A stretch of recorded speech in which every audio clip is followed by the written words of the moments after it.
SAS, more commonly known as Scandinavian Airlines, has revealed that it will not be using its second part of a significant US $700 million debtor in possession or DIP loan. A decision by the company comes following a better-than-expected development of liquidity during the winter period. This is a winter period that typically for Nordic carriers can be described as unforgiving, with airlines scrambling to find ways to gather cash wherever possible. It's also been a key stumbling block for many airlines' long-term success in the region, as they're unable to find positive cash flows for this period. As a result of the better-than-expected few months, the airline says it doesn't require the additional liquidity that would be possible through this loan. At the moment, SAS has been under fire for several years, following a rather dire financial situation as covered pretty extensively here on the channel. It's meant that they've had to downsize, more aircraft have had to depart,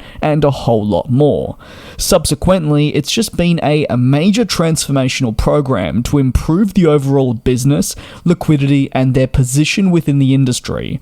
The end goal is to hopefully make a more sustainable business in an unforgiving sector, because frankly, if SAS didn't take the steps necessary to achieve this, well, then there's no way they'd still be here.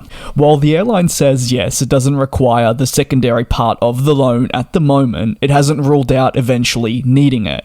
They say that they'll be continuing to assess the ongoing situation and may not rule out utilizing it later if their liquidity position changes. However, given their strong performance over the winter that meant that they saw better liquidity, and in addition to that, the upcoming summer season arriving, it'll be interesting to see how this develops over, say, the next 6 months.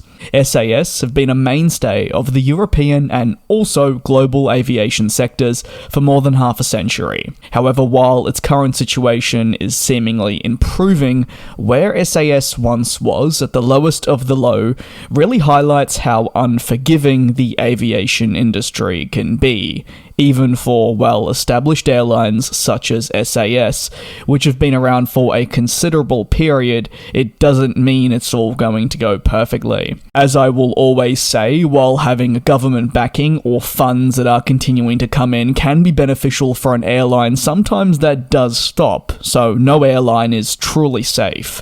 Just some have a better chance at surviving and may not need to do as much to recoup their losses. SAS will continue to push through 2023, striving to build a model for the future.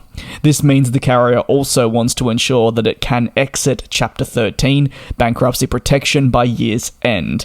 However, given the situation's sensitivity, well, this is always subject to change. And if you have any thoughts on the current situation unfolding at SAS, do let me know down below in the comments.